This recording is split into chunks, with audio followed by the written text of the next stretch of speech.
Добро вечер. Во земјава се уште е жешка. Се коментира вчерашната жребка за баражот за светското ракометно првенство во Катар следната година, во кој за противник ја добивме Грција.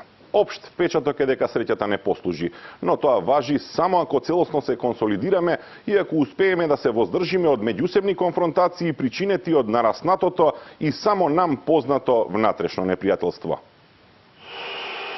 Овде веќе создадена еуфорија и најголемиот дел смета дека јунските бараж мечеви прво на гости па дома ќе бидат само формалност и идеална можност за патриотски триумф на спортско поле, а во нереалната кампања која тргнала се споменува најголемото и тоа против земјата што ни создава едно чудо проблеми во сите сфери.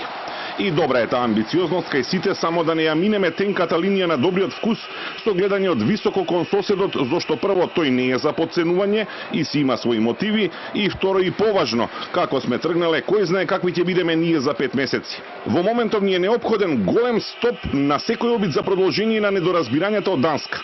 Може би и се случувале невкусни работи на релација Ангеловски Обрван, што Бранче сигурно не ги заслужил, но извини легендо, тоа не забавува, ние мораме напред, кон Катар.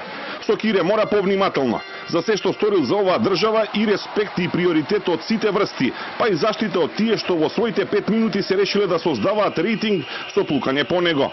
Но капитене, и ти мораш да бидеш компромисен. Ние признаваме дека без Лазаров не можеме, ама и нешто друго, дека и селектор и нови сили ни се потребни.